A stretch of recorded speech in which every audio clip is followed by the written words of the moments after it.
Bonjour et bienvenue dans cette nouvelle vidéo de Draw My Economy. Aujourd'hui, j'ai avec moi François Asselineau pour pouvoir parler de trois sujets importants. Le premier, c'est l'actualité, c'est l'invasion de l'Ukraine par la Russie. Le deuxième, c'est l'Union européenne et l'OTAN et la place que doit avoir l'Europe dans l'Union européenne et dans l'OTAN ou à l'extérieur de l'Union européenne et de l'OTAN. Et le troisième sujet, ce sont les élections présidentielles puisque M. Asselineau est candidat à la présidence de la République. Donc, Monsieur Asselineau, bonjour. Bonjour. Je vous pose donc la première question, c'est en fait, pourquoi la Russie s'attaque-t-elle aujourd'hui à l'Ukraine? Moi, je vous ai déjà entendu sur ce sujet et je trouve que votre analyse est très intéressante. Donc, ça m'intéressait de pouvoir la partager avec les auditeurs et les spectateurs de Draw My Economy. Je vous en prie. Alors, je crois qu'il y a, vous savez, comme toutes les catastrophes, toutes les guerres, tous les désastres, il n'y a jamais une cause. Il y a une convergence de causes qui, si il en manquait une ou deux, la catastrophe ne se produirait pas. Mais là, il y a une convergence. Alors, ça veut dire quoi? Ça veut dire qu'il y a à ce conflit des raisons lointaines et puis des raisons immédiates. Les raisons lointaines, il faut remonter à l'histoire de l'Ukraine. L'Ukraine, c'est un pays qui a une histoire très compliquée, avec des frontières qui sont très floues, ce qui n'a pas porté toujours ce nom-là. Ça a été le grand-duché de Pologne et de Lituanie au Moyen-Âge. La Pologne, on ne le sait pas, mais arrivait quasiment jusqu'à la mer Noire. Il y a d'ailleurs des nationalistes polonais aujourd'hui qui rêvent de revenir à cette grande Pologne. Il y a eu les Cosaques Zaporogues au Moyen-Âge. C'est un peu un endroit de passage. Ce sont des très plats. C'est très plat. C'est à l'est de l'Europe et au commencement des grandes plaines de la Russie. Donc c'est une terre de passage sans frontières naturelles très précises. À part le Dniepr, qui est un fleuve qui descend vers le sud et qui se jette dans la mer Noire. Alors, il faut savoir que on parlait de la Rousse de Kiev, c'est-à-dire une principauté, et que en 1654, je fais très rapidement l'histoire parce que c'est assez compliqué, en 1654, il y a eu un traité qui a rattaché la partie qui est à droite sur une carte, mais qui est en fait la rive gauche du Dniepr. Cette partie a été rattachée à l'Empire des Tsars. Et il y avait la Rousse de Moscou, la Rousse de Kiev. C'est à partir de ce moment-là qu'on parle du tsar de toutes les Russies. Une formule célèbre, c'est dans l'histoire. Pourquoi je dis ça? Parce que ça veut dire qu'il y a une partie de territoire dont on parle aujourd'hui et qui est consubstantielle à l'histoire de la Russie depuis le tsar Alexandre Ier, donc depuis 1654. C'est donc très ancien. Ça fait plus de 370 ans bientôt. Donc, dans la mentalité russe, l'Ukraine fait partie du monde russe et fait partie de l'histoire de la Russie. Ça, c'est le premier point. Le deuxième point, c'est que par sa construction, la Russie, enfin l'Ukraine, pardon, est un pays tel qu'il est dessiné actuellement, qui a été dessiné, dont les frontières ont été dessinées dans les années 1920 par Staline. Et à l'époque, Staline a fait en sorte, je ne sais pas si c'était volontaire ou pas, et qu'il y a toute une partie, la partie de ce pays qui est à l'ouest, et qui est peuplé justement de descendants des Polonais du Moyen-Âge, et qui sont profondément européens de l'Ouest, en fait, qui regardent vers l'Ouest. Ils ont d'ailleurs une église qui est une église qu'on appelle les Uniates, qui sont des rites orthodoxes, mais qui est rattachée à Rome et au Vatican, qui fait donc partie de l'église catholique. Ces descendants-là ont toujours été comment dirais-je, en délicatesse avec le monde russe, le monde de l'Empire tsariste.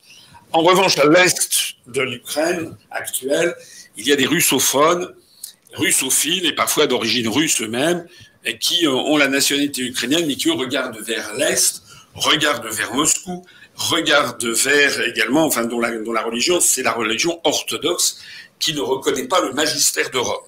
Voilà très symbolique, très schématiquement, ce dont il s'agit.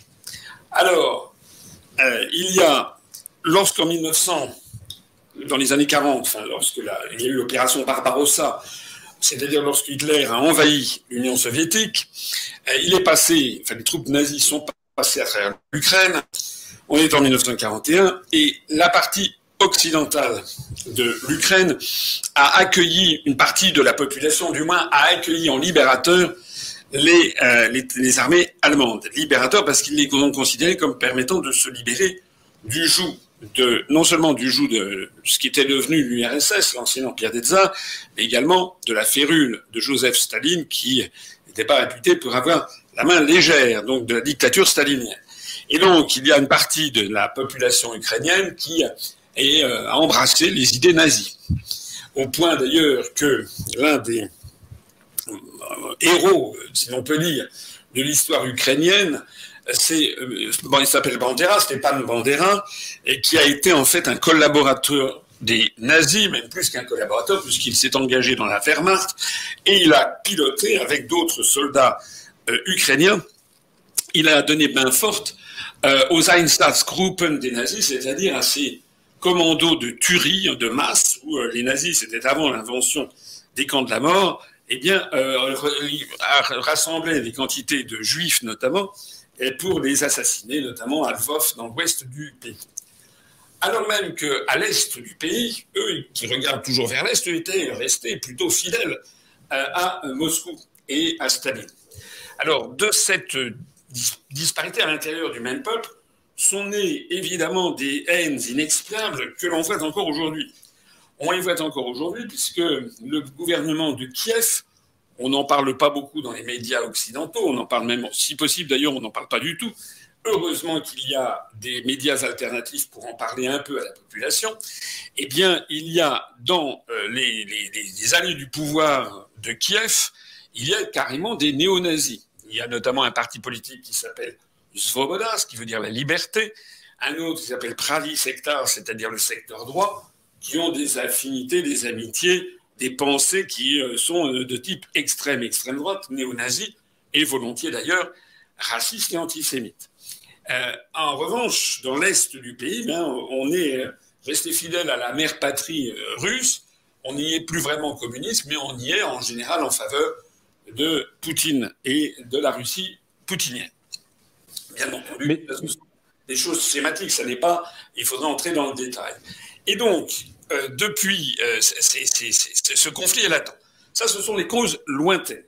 Puis il y a les causes plus immédiates. Les causes plus immédiates, c'est que au moment où il y a eu l'effondrement de l'URSS, les États-Unis d'Amérique ont promis, lors d'une rencontre, lors de plusieurs rencontres d'ailleurs, qui ont eu lieu en 1991, entre le président Bush père, George H. Bush, et Mikhail Gorbatchev, et puis leurs collaborateurs, il a été demandé par les soviétiques que l'effondrement de l'Union soviétique et l'effondrement concomitant du pacte de Varsovie ne soit pas l'occasion pour les États-Unis d'Amérique d'avancer les pions de l'OTAN, de cette organisation du traité de l'Atlantique Nord créée en 1949, parce que tout simplement les soviétiques et Gorbatchev espéraient pouvoir conserver ce que les géopoliticiens appellent un glacis géopolitique, c'est-à-dire des pays dirigés par des gouvernements qui sont des gouvernements amis et qui font donc une espèce de zone tampon entre les grandes puissances. Il paraît, on a des sources nombreuses sur le sujet, des témoignages humains comme ceux, par exemple, de l'ancien ministre des Affaires étrangères de Mitterrand, Roland Dumas, on a des témoignages de l'ancien vice-président de l'OSCE, on a des témoignages écrits qui ont été sortis des archives par le magazine allemand Der Spiegel il y a quelques jours, mais on a des témoignages qui montrent que le président des États-Unis de l'époque et ses collaborateurs auraient donné un accord oral à Gorbatchev et à ses collaborateurs, comme quoi, en effet, ils ne profiteraient pas de la situation pour pousser leur avantage et faire avancer les armées de l'OTAN le plus près possible de la Russie. Alors certains contestent cette vision des choses, disent qu'il n'y a pas eu de traité officiel, ça ce qui est vrai, il n'y a pas eu de traité officiel. Enfin, tout le monde sait que ces accords ont été donnés. Quoi qu'il en soit, ces accords n'ont pas été respectés. Et donc, dès les années 2004-2005, la plupart des pays de l'Est sont entrés d'abord dans l'OTAN, puis dans l'Union européenne. Et ceci, suite à notamment à un voyage du président Bush fils, celui-ci, George W. Bush, en juin 2001, il a fait la tournée des popotes en Europe de l'Est. Et il a dit, par exemple, le fameux discours de l'université de Varsovie, il a dit que les États-Unis font bon accueil à une Europe vraiment unie. Ce qui d'ailleurs au passage montre à quel point les États-Unis ne sont pas du tout inquiets par la construction européenne, parce qu'on explique souvent aux naïfs, on leur explique que la construction européenne aurait vocation à faire un contrepoids ou un contre-pouvoir aux États-Unis d'Amérique. Toute l'histoire de la construction européenne montre que c'est le contraire et que ce sont toujours les États-Unis qui ont été derrière dès l'origine avec la déclaration Schuman, qui en fait avait été préparée dans les services de Dean Acheson, qui était le secrétaire d'État américain à la fin des années 1940. Donc, dans les années... Alors, ce qu'il faut savoir, c'est qu'entre 1991, l'effondrement de l'URSS, et 2000, eh bien, l'URSS est tenue par Boris Yeltsin. Boris Yeltsin est quelqu'un d'extrêmement corrompu, dont la santé est chancelante, qui est un ivrogne notoire, et qui donne en fait libre cours à toute une camarilla d'oligarques qui se servent, on privatise les services publics soviétiques, il y en a qui font des fortunes très rapidement, et puis Boris Yeltsin n'a pas réussi à tenir l'Union soviétique, et finalement à l'hiver 1991, eh bien tout s'effondre et l'URSS est obligée d'accorder leur indépendance aux 14, je crois, républiques socialistes qui étaient jointes à la 15e, c'est-à-dire à la Fédération de Russie, dans cet éclatement géopolitique considérable. Un éclatement qui a fait dire à Vladimir Poutine, qui lui était au KGB, et qui arrive au pouvoir suprême en 2000, Vladimir Poutine a dit que c'était l'événement géopolitique le plus grave, le plus terrible du XXe siècle, que cet effondrement non seulement de l'URSS, mais de ce qui avait préexisté à l'URSS, c'est-à-dire l'empire des tsars. Alors, lorsque Poutine arrive au pouvoir en 2000, l'URSS a été morcelée, la Russie est extrêmement affaiblie. Il faut savoir que pendant les années 90, on est passé d'à peu près 150 millions d'habitants en Russie à 135 millions.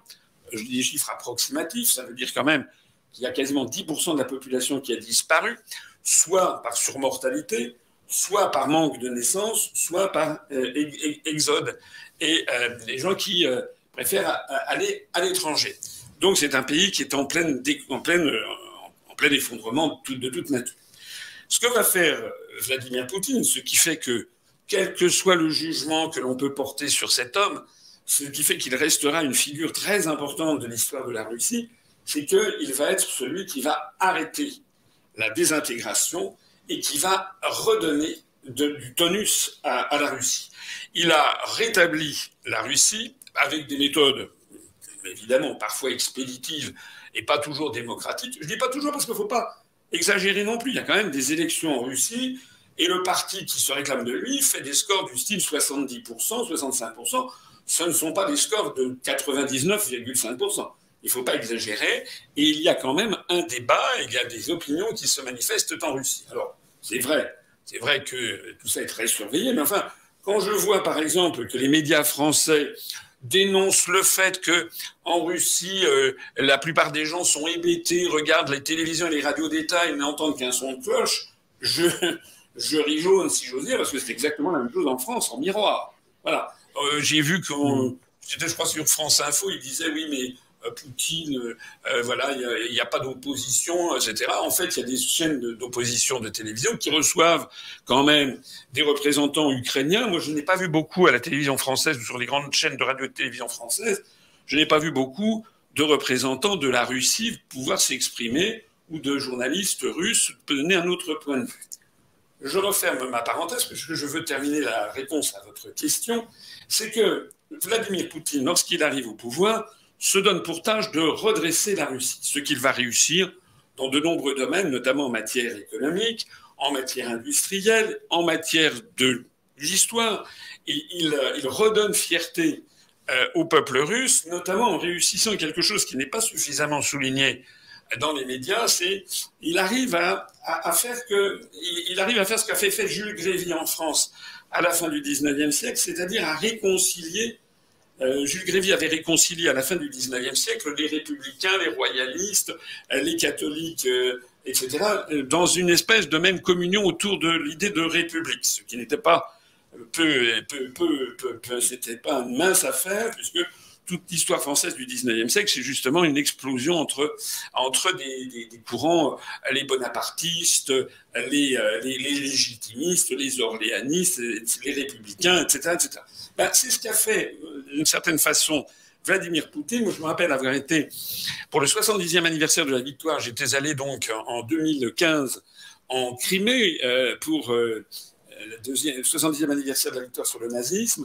Et moi, j'avais assisté, j'étais à un tribune officielle, j'avais assisté à Sébastopol à un défilé qui était très impressionnant de ce point de vue-là, puisqu'on voyait défiler une très grande partie de la population de Sébastopol, et chacun portant des symboles de la Russie éternelle, mais à des époques très très différentes. On voyait coexister, par exemple, des gens qui portaient un immense portrait du Christ Pantocrator, comme on dit, c'est-à-dire le Christ en majesté de la religion orthodoxe, et puis juste après, quelqu'un qui portait un immense portrait du maréchal Staline, et puis d'autres qui portaient des drapeaux de l'Union soviétique, notamment un facsimilé du drapeau qui avait été placé sur le dôme du Reichstag à Berlin en 1945, en mai 1945, et puis d'autres qui montraient le drapeau de la Russie d'aujourd'hui. Donc, ce qu'a fait Vladimir Poutine, c'est notamment d'essayer de surmonter les démons du passé de ce peuple qui a connu le XXe siècle russe, est un siècle atroce, si on y réfléchit, entre les révolutions, la période stalinienne,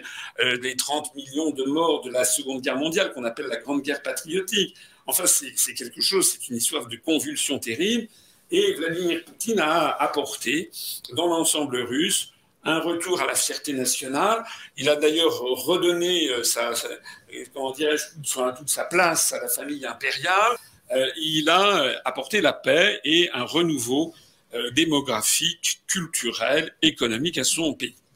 Sauf que voilà, eh bien, il y a quand même toujours ce problème de protection vis-à-vis de l'OTAN. Les Américains ont réussi leur coup entre 1991 et 2005, puisque malgré la promesse qu'ils avaient faite à Gorbatchev, les Américains ont poussé leurs avantages et finalement en 2005, eh bien, la plupart des pays de l'Est sont entrés dans l'Union européenne après être entrés dans l'OTAN, puisque les Américains l'exigeaient, ce qui prouve au passage que l'OTAN et l'Union européenne, c'est pas exactement, mais c'est pas mal la même chose. Ça n'a pas exactement le même périmètre, mais c'est presque le même périmètre.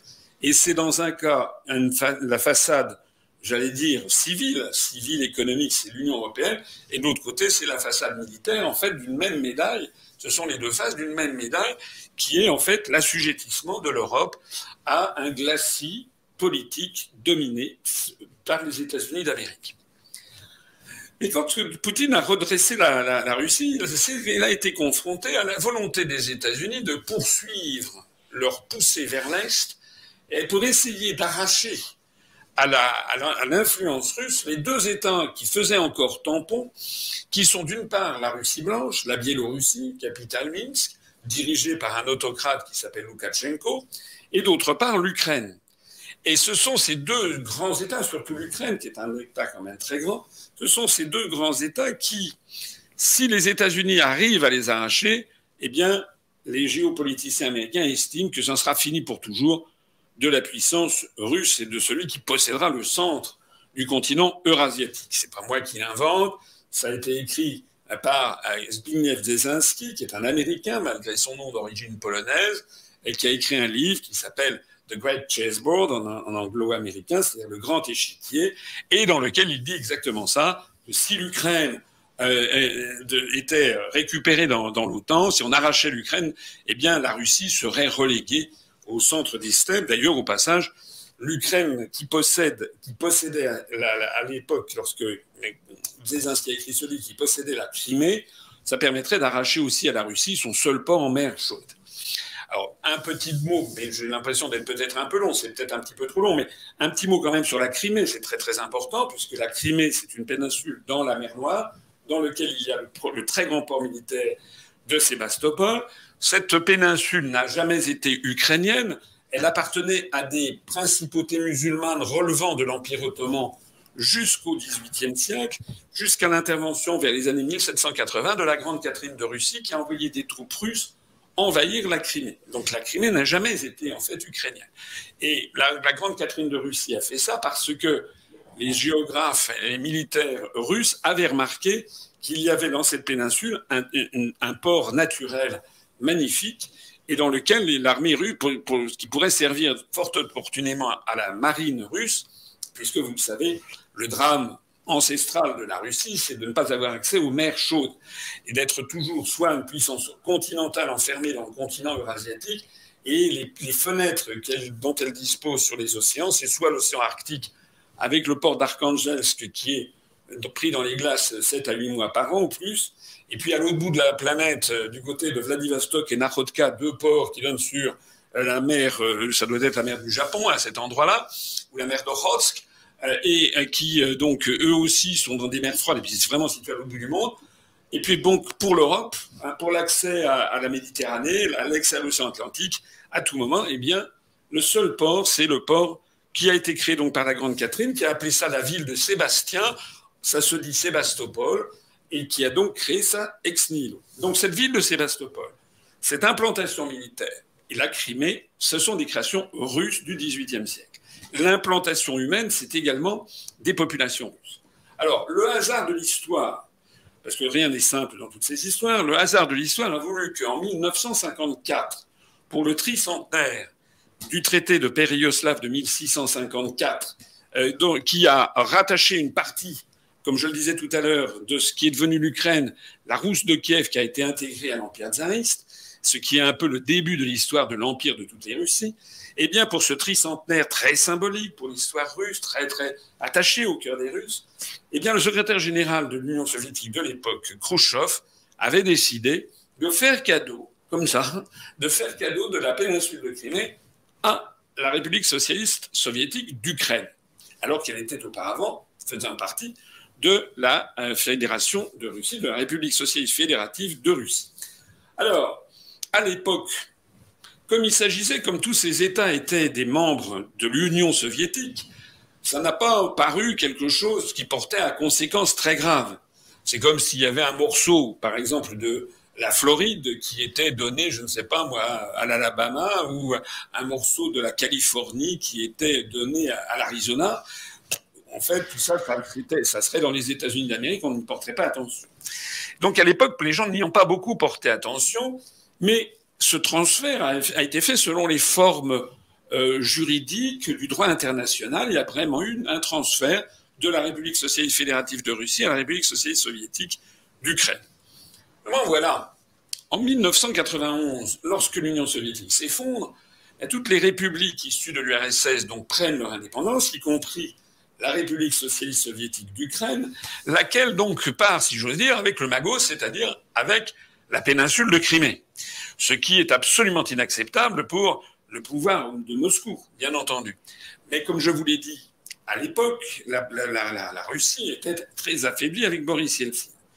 Qu'est-ce qui se passe à l'époque? Il se passe que les autorités de Kiev ont la sagesse de comprendre qu'elles ne peuvent quand même pas s'éloigner trop de l'ours russe, et donc elles signent un contrat, une espèce d'accord de location sur long terme de la base militaire de Sébastopol, où les Russes maintiennent leur marine de guerre.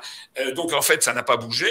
Il y a eu le transfert de souveraineté à la République d'Ukraine, mais en fait, l'Ukraine donne un bail très long à la Russie, et donc tous les choses se passent correctement. Sauf que, à partir de 2004, on a la révolution orange, on voit arriver à Kiev des responsables politiques qui regardent vers l'ouest, puisque la majorité de la population, je l'ai dit tout à l'heure, est ukrainophone et regarde vers l'ouest, et on commence à voir apparaître des responsables politiques qui ont moins de scrupules que leurs prédécesseurs et qui flirtent un peu, on peut dire, avec l'Union européenne et avec l'OTAN, d'autant plus que l'OTAN d'un côté avec les États-Unis, l'Union européenne de l'autre, mais je vous ai dit tout à l'heure que c'était en fait les deux faces de la même médaille, eh bien, ont des rencontres avec les autorités ukrainiennes et laissent entendre qu'il pourrait y avoir un rapprochement avec l'OTAN et avec l'Union européenne. C'est la stratégie définie, je l'ai dit tout à l'heure, par Zbigniew Brzezinski, qui a conseillé depuis le président Carter un certain nombre de présidents des États-Unis en disant qu'il faut absolument arracher l'Ukraine à la Russie. Arrive l'année 2013, les années 2013-2014, Et là, les États-Unis font un pas vraiment en avant très spectaculaire en organisant la révolution dite de l'Euromaïdan. On sait que c'est eux qui sont derrière, puisqu'on a vu, tout le monde a pu voir, la sous-secrétaire d'État américaine Victoria Nuland avoir une conversation par téléphone avec l'ambassadeur des États-Unis à Kiev. Elle était à Washington, son ambassadeur était à Kiev, par satellite. Il se trouve que la conversation téléphonique avec l'ambassadeur Geoffrey Payat a été interceptée par les Russes, qui l'ont balancée sur l'Internet mondial. Donc toute la planète a été au courant de quoi? Eh bien, elle était au courant que c'était Victoria Nuland qui donnait ses instructions pour qu'il y ait un nouveau gouvernement à Kiev dans le cadre de cette révolution dite de l'Euromaïdan, gouvernement qui, en fait, apporterait sur un plateau l'Ukraine à l'Union européenne et à l'OTAN. Ce qui, évidemment, a été un chiffon rouge pour Vladimir Poutine, qui, entre-temps, depuis les années 2000, avait pris, si j'ose dire, du poil de la bête, avait affermi son pouvoir, avait commencé à redresser la Russie, et qui ne l'entendait pas de cette oreille. Il s'est donc passé à cette époque deux événements très importants. Le premier, c'est que Poutine a compris que la Russie, que les États-Unis poursuivaient leur objectif d'essayer d'arracher l'Ukraine et d'arracher la Crimée et la base de Sébastopol. Et si les États-Unis arrivaient à ça, si l'OTAN s'installait à Sébastopol, il n'y a plus de Russie. Enfin, la Russie continuera d'exister, mais ça serait une Russie extraordinairement affaiblie, n'étant plus une puissance mondiale pouvant tenir tête aux États-Unis. Donc, Vladimir Poutine a organisé, c'est le premier événement, une opération militaire surprise en envoyant son armée en Crimée et en organisant, ce qui est illégal au regard du droit international, et en organisant un référendum d'où il est ressorti que plus de 90% de la population de la Crimée voulait être rattachée à la Russie, comme il l'avait été de 1785 environ la Grande Catherine jusqu'à 1954, si vous avez suivi mes explications. Alors, la communauté internationale, comme on dit, c'est-à-dire les pays occidentaux, en fait, c'est-à-dire l'Union européenne, les États-Unis et le Canada, qui aiment à se présenter comme étant la communauté internationale, alors qu'il y a la grande majorité des peuples du monde qui n'en font pas partie, eh bien, les États-Unis, le Canada, l'Union européenne ont protesté vigoureusement, se sont scandalisés de cette opération, et tous les spécialistes de la Crimée. Alors moi, je ne suis pas un spécialiste, mais il se trouve que je suis allé en Crimée, et je peux témoigner, comme tout le monde, que cette péninsule était peuplée de Russes, d'origine russe, et qui, même s'ils avaient été transférés à l'Ukraine, restaient dans leur âme des Russes, des soldats russes, parlant le russe. Donc lorsque le référendum a donné 95%, je crois, ou 90% de rattachement à la Russie, les puissances occidentales ont hurlé, mais de fait, le résultat ne fait pas de doute. Néanmoins, les Occidentaux ont demandé un train de sanctions, et donc ça a été les premières sanctions contre la Russie. Et puis le deuxième événement dans ces années charnières 2013-2014, c'est que eh bien, ce retour à la mère patrie de la Crimée a donné des ailes aux provinces de l'Est de l'Ukraine, les deux oblasts, comme on dit, c'est un mot d'origine russe et ukrainienne qui veut dire un peu des régions. Et donc, vous avez deux oblasts qui ont proclamé de façon unilatérale leur indépendance. C'est la République de Lugansk et la République de Donetsk. Ce sont des territoires qui sont à l'est de l'Ukraine, dans le Donbass, dans cette partie de l'Ukraine qui est, comme je l'ai expliqué précédemment, qui regarde vers l'est et qui est peuplée de russophones et de russophiles. Et s'ils ont fait ça, c'est évidemment suite au rattachement de la Crimée qui venait d'avoir lieu, mais aussi parce que, par rétorsion, les autorités de Kiev ont commencé à avoir des menées de plus en plus agressives contre les Russes de l'est de la Crimée, de l'est de l'Ukraine, jugés finalement pas très patriotes. Donc, on a vu apparaître un début de guerre civile, qui existe toujours d'ailleurs, et ça fait, nous sommes en 2022, depuis maintenant 8 ans, ça fait 8 ans que les autorités de Kiev balancent sur le Donbass des roquettes, font des tirs d'artillerie, envoient parfois des missiles, et donc il y a un nombre de morts. Alors, nombre de morts, on ne sait pas très bien, il y en a des deux côtés, mais il y a évidemment beaucoup plus de morts parmi les Russes du Donbass que parmi les Ukrainiens du reste de l'Ukraine, les Ukrainiens ukrainophiles. Certains évoquent même plus de 14 000 morts dans l'est de l'Ukraine. Alors, ça, c'est une guerre dont on ne parle quasiment jamais, une espèce de guerre civile permanente depuis 8 ans, comment dirais-je, de faible intensité, comme disent les spécialistes, ce qui ne veut pas dire qu'il n'y a pas de mort, mais ça veut dire que ça n'est pas un conflit ouvert mondial, ça reste quelque chose qui passe en dessous des radars des grands médias internationaux, mais qui crée quand même de nombreux morts. Et il est évident que les autorités de Moscou se sentent redevables de protéger les populations russophones et russophiles de l'Est de la Crimée. C'est la raison pour laquelle, d'ailleurs, Vladimir Poutine, au moment où il a décidé d'intervenir en Ukraine, donc il y a quelques jours, a évoqué deux choses. La dénazification de l'Ukraine, parce que, comme je l'ai dit précédemment, il y a dans les allées du pouvoir de Kiev et dans l'armée ukrainienne des admirateurs d'Adolf Hitler. Ils arborent des drapeaux nazis carrément, sans aucun problème. Et puis, deuxièmement, Vladimir Poutine a parlé d'un génocide des populations russophones et russophiles de l'Est de la Crimée, ce qui est un mot exagéré. Génocide, c'est pas ça un génocide. Un génocide, c'est vraiment lorsqu'il y a une volonté déterminée d'exterminer un peuple jusqu'au dernier, et c'est très rare dans l'histoire, ça a déjà existé. La volonté déterminée, il y a des peuples qui ont disparu, il y a deux peuples qui ont complètement disparu de la surface de la Terre, ce sont les Patagons et ce sont les Tasmaniens, en Australie. Et puis, bien entendu, tout le monde a à l'esprit la Shoah et l'extermination des Juifs par les Hitlériens. Alors, c'est pour ça qu'il faut manier ce mot avec beaucoup de prudence. Et lorsque Poutine parle d'un génocide, il pousse, c'est excessif. On peut dire qu'il y a une répression féroce qui est faite par les autorités de Kiev devant toute velléité d'autonomie et d'indépendance. Alors, sont arrivés là-dessus les accords de Minsk, dont on parle beaucoup. Minsk, c'est en Biélorussie. Et dans ces accords de Minsk, il avait été déclaré justement en 2014, ces accords relient normalement le pouvoir de Kiev avec ces deux républiques autoproclamées de Lougansk et de Donetsk, et les accords de Minsk posent le principe que tout ceci reste un pays uni, mais sous forme fédérale, avec donc les républiques de l'Est qui seront des États fédérés dans cette fédération ukrainienne, et avec une très large autonomie, et notamment la possibilité de parler le russe et non pas l'ukrainien. Or, là où il y a grief, c'est que les Russes et les russophones de l'Est de l'Ukraine font valoir que ces accords de Minsk n'ont en fait jamais été appliqués. Voilà tout cet ensemble d'éléments qui a fait que, vu du côté occidental, on nous explique à nous un narratif, c'est que d'un seul coup, tout se passait très bien dans le meilleur des mondes, on a l'impression, et puis d'un seul coup, on aurait, ça c'est le narratif officiel, on aurait Poutine qui serait devenu un fou furieux, qui d'un seul coup, avec rêve de grandeur de nature hitlérienne, s'attaquerait comme ça brutalement à l'Ukraine, voudrait rattacher à l'Ukraine, et puis après ça, on n'aurait de cesse que d'attaquer ensuite la Pologne, etc., voire de manger, l'ogre russe mangerait toute l'Europe, jusqu'à la France y compris, et donc on évoque la stature d'Adolf Hitler. C'est un mensonge complet. Vladimir Poutine c'est un homme qui a une main de fer.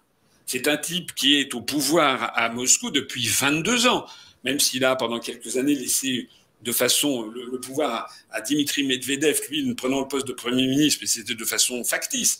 En fait, Poutine est le nouveau tsar de toute la Russie depuis l'an 2000. Ça fait 22 ans. C'est un type très intelligent, c'est un joueur d'échecs. Et donc, Vladimir Poutine n'a pas pour objectif de mettre la main sur les pays baltes, ou bien sur la Pologne, ou sur la Bulgarie ou la Hongrie, parce qu'il sait que de toute façon, ces pays font partie de l'OTAN, et il sait que dans l'OTAN, il y a un article, l'article 5, qui précise que si un État de l'OTAN est attaqué, tous les autres lui portent secours, à commencer par les États-Unis d'Amérique. Donc Poutine sait très bien qu'attaquer un pays de l'Est et entrer dans l'OTAN, il n'aurait plus les moyens d'empêcher une guerre nucléaire. Donc ça serait peut-être la troisième et ultime guerre mondiale, l'explosion de la planète Terre. Donc Poutine ne fait pas ça. Mais en revanche, ce que Poutine fait, c'est qu'il a dit, redit depuis 8 ans qu'il n'acceptera jamais que la Biélorussie, qui fait l'objet de manœuvres de déstabilisation de l'OTAN par ailleurs, ou que l'Ukraine bascule dans l'OTAN. Et à l'automne dernier, enfin à la fin de l'année dernière, Poutine a fait 2 mémorandums qu'il a envoyés, l'un à Washington, l'autre à l'Union européenne, pour dire, voilà, moi j'ai besoin de garanties de sécurité pour la Russie, parce que je ne veux pas qu'il y ait des troupes, des bases militaires russes le long de la frontière avec la Russie. Et donc, il a proposé un plan, notamment qui interdisait à l'Ukraine non seulement d'entrer dans l'Union européenne et dans l'OTAN, mais aussi d'avoir des bases militaires étrangères. Alors, ce plan a été considéré comme scandaleux par les États-Unis, par évidemment les vassaux européens, par la presse française qui en a rajouté en disant mais l'Ukraine est un pays indépendant, souverain, c'est pas normal, elle doit pouvoir entrer dans l'Union européenne, c'est la liberté, etc. Poutine veut empêcher la liberté. Ça, c'est le discours officiel que l'on nous sert. Mais on oublie de préciser quand même ce qui s'est passé aux États-Unis et à Cuba en 1961-62. C'est-à-dire que lorsque les soviétiques avaient voulu installer des missiles à Cuba, d'ailleurs en réponse à des missiles installés par les Américains en Turquie, mais lorsque Khrouchtchev avait voulu installer des missiles à Cuba en 1962, à quelques centaines de kilomètres des côtes de la Floride, Kennedy avait pris la mouche, si j'ose dire, et avait laissé entendre que ce serait la Troisième Guerre mondiale.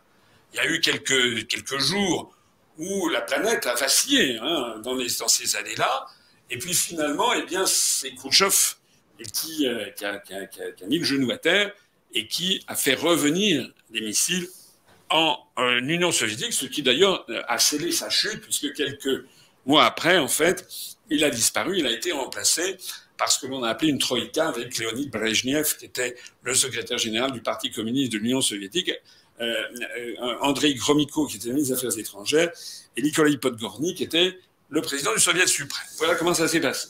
Ça veut donc dire que les États-Unis ne tolèrent pas, même dans un pays, on pourrait dire que Cuba est une île souveraine et indépendante, ce qu'elle est, mais les États-Unis n'ont pas toléré que l'Union soviétique s'en serve comme d'une base militaire. De la même façon que si demain, le président du Mexique, qui est un président de gauche, qui d'ailleurs a refusé de condamner Poutine sur cette question ukrainienne, si demain le président du Mexique donnait son accord à ce que la Russie installe des bases militaires le long du Rio Grande, au sud du Colorado, de l'Arizona, du Texas, voilà, les États-Unis, évidemment, hurleraient.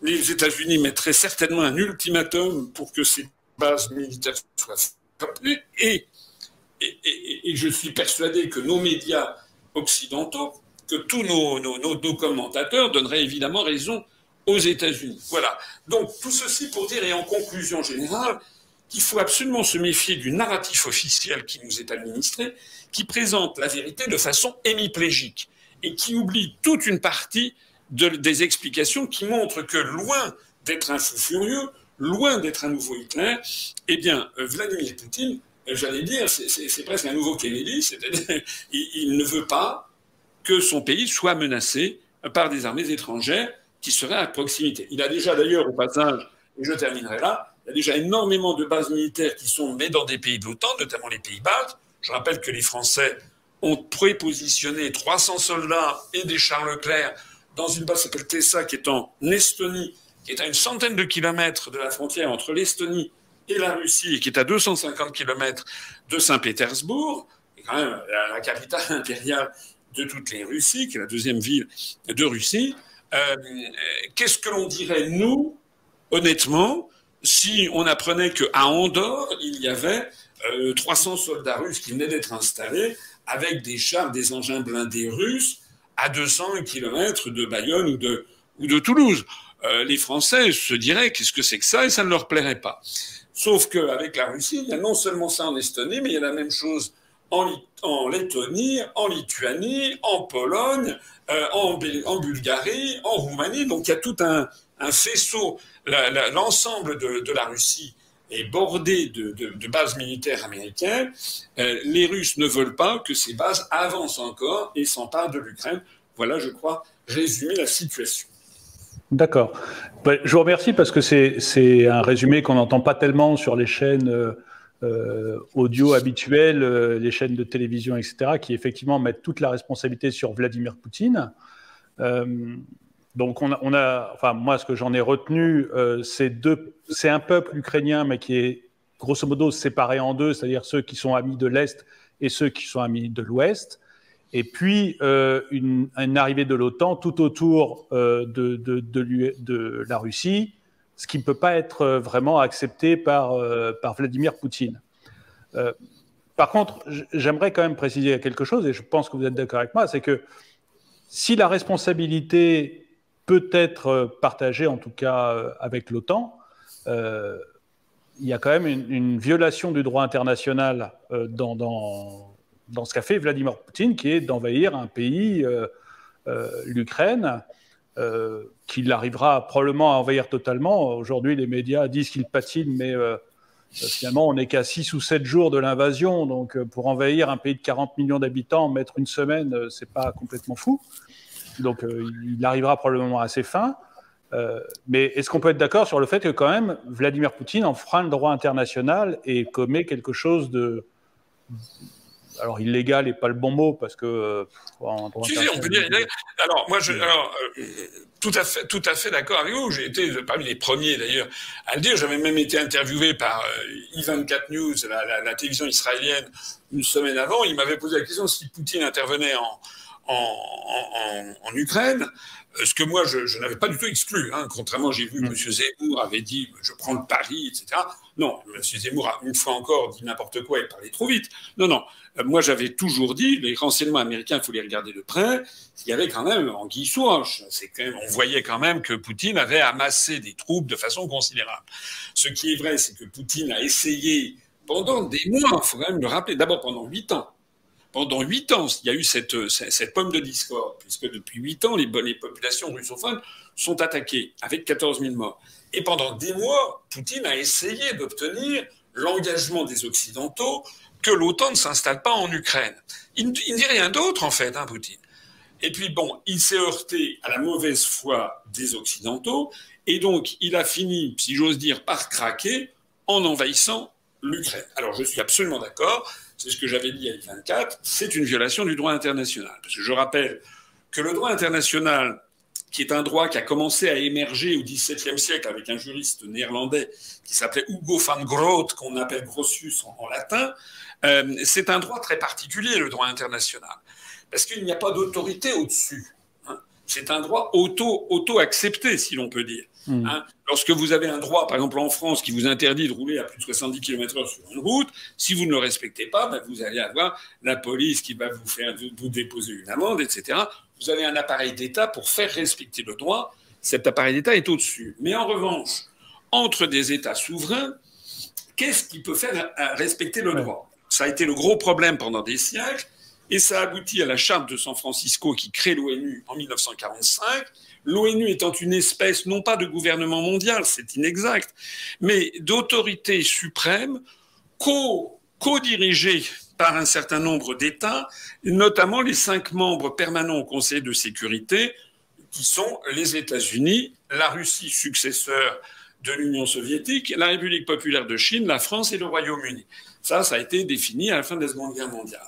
Et donc, dans cette charte, il est bien précisé que la guerre est interdite, un État n'a pas le droit d'intervenir militairement dans un autre État, sauf à une condition, c'est qu'il y a un chapitre qui s'appelle le chapitre 7 de cette charte, qui fixe le rôle du Conseil de sécurité. C'est le chapitre aussi, c'est le chapitre 7, mais dans le chapitre 7, le Conseil de sécurité des Nations Unies, qui est une espèce de conseil d'administration où il y a les 5 grands plus un certain nombre d'autres pays.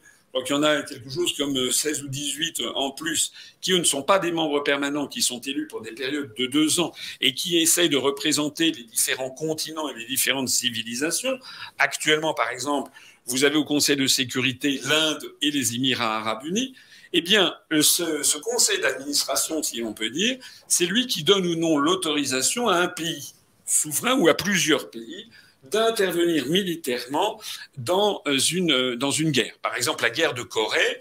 La guerre de Corée, il s'est trouvé qu'à pendant quelques semaines, l'URSS avait déserté son siège au Conseil de sécurité, n'avait donc pas pu opposer son veto. Et pendant cette période, eh bien, les Américains avaient rassemblé une coalition et qui a été chargée par le Conseil de sécurité d'entamer la guerre de Corée. Vous savez, contre la Corée du Nord et la Corée du Sud, il n'y a toujours pas, d'ailleurs, de traité de paix, il n'y a qu'un armistice. Alors, voilà, au regard du droit international, le Conseil de sécurité n'a jamais donné l'autorisation à la Russie d'intervenir militairement. Elle s'est d'ailleurs pas prononcée non plus pour l'envoi de casques bleus. Et donc, objectivement, Vladimir Poutine a violé le droit. C'est pour ça qu'il faut le condamner. Mais on peut le condamner, mais il ne faut pas oublier non plus qu'il a fait ça dans le contexte que j'ai rappelé et que les États-Unis d'Amérique et les pays occidentaux sont les derniers à pouvoir donner des leçons de morale, puisque je rappelle par exemple que l'intervention militaire américaine en Irak a été décidée contre la volonté du Conseil de sécurité, puisque la France y était opposée, c'était sous Chirac et Villepin. Donc lorsque les Américains sont intervenus en Irak en 2003 pour la guerre d'Irak, eh bien c'est tout aussi illégal. Sauf que dans les médias occidentaux, on ne le présente pas ainsi. Je voudrais te dire un dernier mot par rapport à ce que vous avez dit. Vous dites Poutine patine, si je veux dire. Bon. Non, en fait, les médias disent que Poutine patine. Pardon, les médias disent que Poutine patine. Moi, j'en suis pas sûr du tout. Hein, non, moi non plus, je n'en suis pas certain. Je pense que, mais encore une fois, je ne suis pas là pour défendre Poutine. Enfin, j'ai montré que c'est tort. Hein. Mais ce que je crois, parce que j'essaie de trouver la vérité, c'est notre objectif à tous. Je pense que Vladimir Poutine, c'est quelqu'un qui non seulement n'est pas fou, mais qui est extrêmement réfléchi. Et d'ailleurs, il l'a prouvé puisqu'il a déjà désamorcé toutes les sanctions qui pourraient lui être opposées. Il a déjà prévu le coup d'après comme un jour d'échec, ou 2-3 coups après. Donc l'histoire des sanctions, en fait, comme pour l'affaire de Crimée, les sanctions qu'on a prises se sont retournées contre nous, notamment contre nos agriculteurs. L'Union européenne est en train de prendre des sanctions qui vont se retourner contre nous. Mais ce que je pense aussi, c'est que Vladimir Poutine est quand même quelqu'un qui a le sens d'une certaine forme d'honneur et il a à cœur, je pense, d'épargner la vie des civils, notamment des enfants et des femmes. C'est une espèce de code d'honneur russe, ce qui fait que si je comprends bien la stratégie, et je marche avec des œufs, je vais peut-être être désavoué par le cours des événements, mais en tout cas c'est comme ça depuis une semaine, il n'a pas envoyé ce qu'ont fait les Américains en Irak, ou ce qu'ils font en général, c'est-à-dire une aviation qui fait depuis 10 km de haut, qui bombarde, qui fait du carpet bombing, comme on dit, et qui dévaste tout. Parce que les Américains, quand ils interviennent à l'étranger, ils ne veulent pas envoyer les boys, parce que c'est le concept de zéro mort, hein, les guerres zéro mort. Vous avez vu d'ailleurs que Biden a indiqué il y a quelques heures, a confirmé qu'il n'enverra aucun boy en Ukraine. Parce que depuis l'affaire du Vietnam et du traumatisme vietnamien, les Américains sont extraordinairement prudents au fait d'envoyer des soldats au sol. Ils envoient les soldats à 10 km d'altitude et puis ils bombardent. Alors, évidemment, de ce point de vue-là, l'Irak a été submergé en 2003, ça a été en une dizaine de jours. Mais qu'est-ce qui s'était passé? Il s'est passé qu'il y a eu, en fait, avec les Américains, les chiffres les plus modestes envisagent entre 800 000 et 1 200 000 morts civiles, femmes et enfants. Ça, c'est véritablement des crimes de guerre. Et qu'ils ne pouvaient pas en être autrement, puisqu'ils ne veulent pas aller sur le terrain. Une fois qu'ils ont tout dévasté, ils envoient en effet des colonnes avec des espèces de bases militaires sur le terrain, mais dont les boys ne sortent quasiment pas, parce que sinon il y a des explosions, etc. Et donc les Américains n'arrivent pas à tenir le pays. Les Américains n'ont pas réussi à tenir l'Irak, ils n'ont pas réussi à tenir l'Afghanistan, ils s'en sont partis piteusement. Donc les Américains, dans un premier temps, ils ont une méthode expéditive, alors qui fait des centaines de milliers de morts, y compris des morts civiles, mais ils ne maîtrisent pas le terrain. En revanche, il me semble de ce que je vois, c'est que Vladimir Poutine n'a pas fait intervenir l'aviation, peut-être deux avions par-ci par-là, mais pas de façon massive. Je rappelle que Poutine, il a quand même des plus grandes armées du monde à sa disposition. Il a notamment d'ailleurs l'armée numéro 1 en matière nucléaire. Il a 6245, je crois, ogives nucléaires. Pour donner un ordre de grandeur, la France en a 290. Et donc, il y a plus d'ogives nucléaires en Russie qu'aux États-Unis, où on doit être aux alentours de 5500.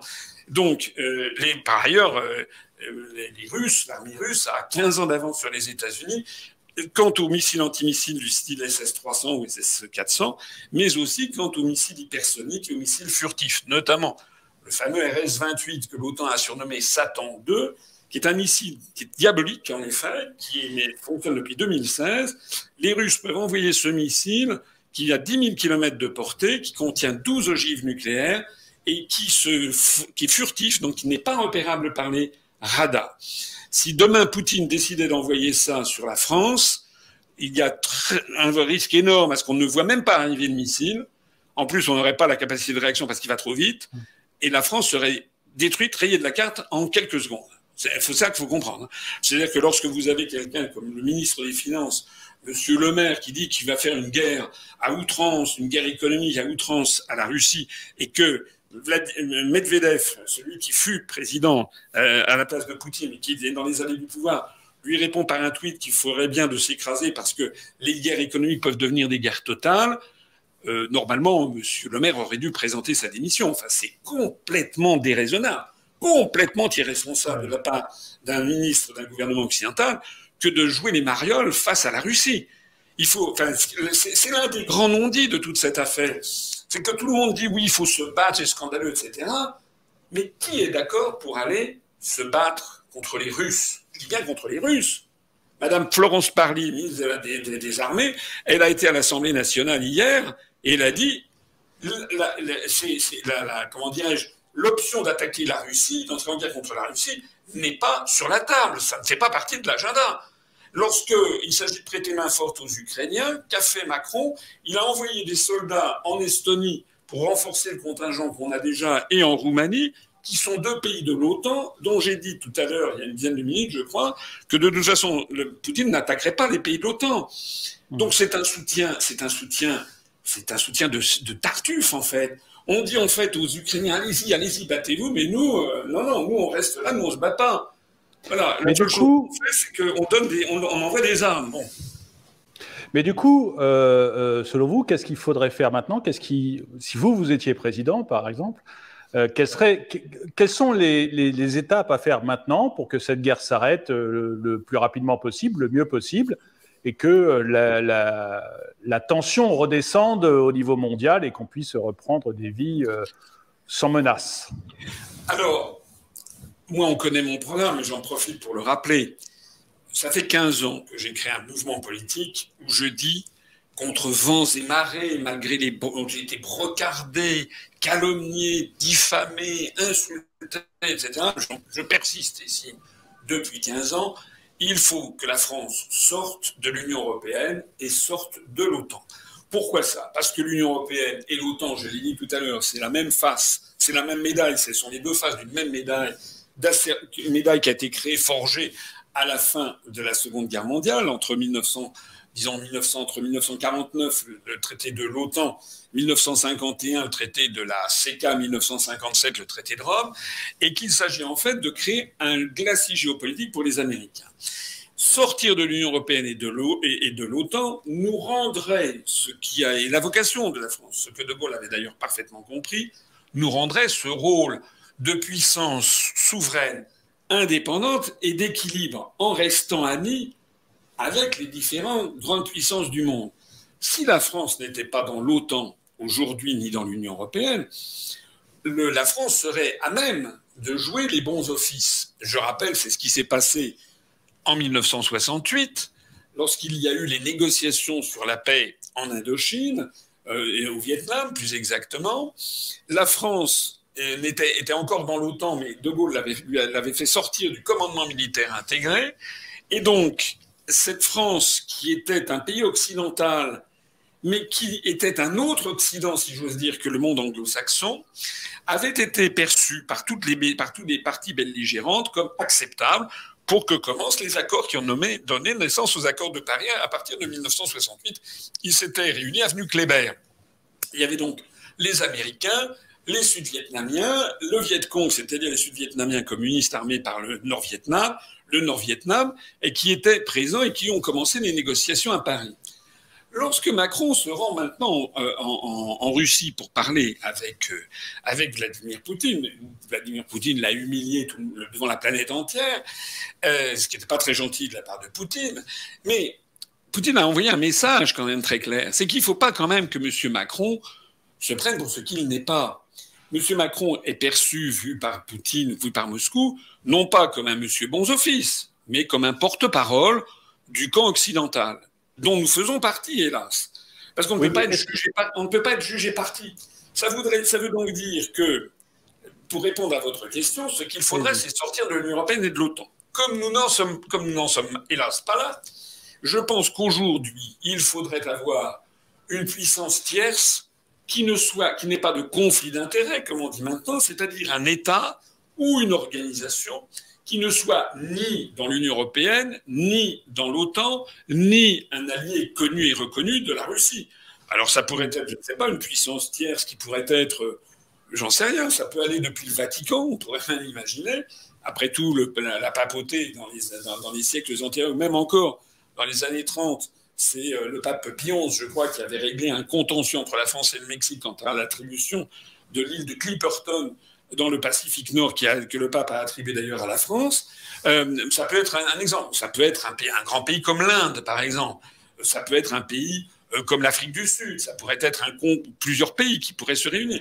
Ça pourrait être aussi une organisation. Par exemple, ça pourrait être la Cour internationale de justice. Je note d'ailleurs que le gouvernement de Kiev, et je trouve que ça c'est quand même une bonne chose, a eu recours à la Cour internationale de justice. Moi je suis pour la paix.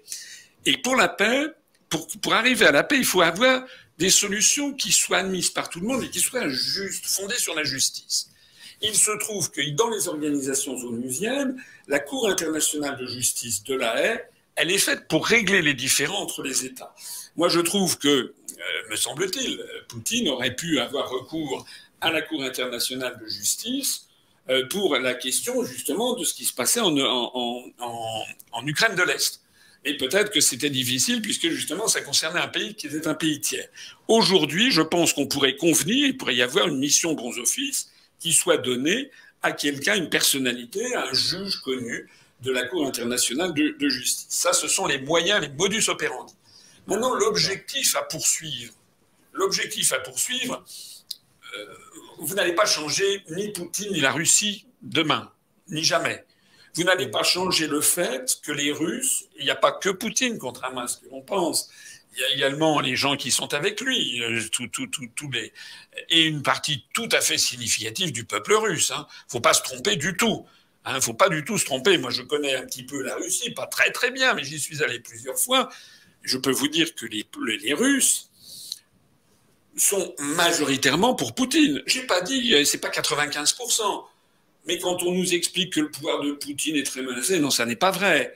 Il y a quand même une majorité de Russes qui sont derrière Poutine, parfois qui n'en pensent pas moins parce qu'il a des fréquentations qui ne sont pas forcément recommandables. Hein. Je ne dis pas, encore une fois, c'est pas un petit saint, mais il y a une majorité de gens qui sont derrière lui et qui, en revanche, si vous interrogez les Russes, ils ont deux bêtes noires dans leur histoire. C'est Gorbatchev et c'est Boris Yeltsin.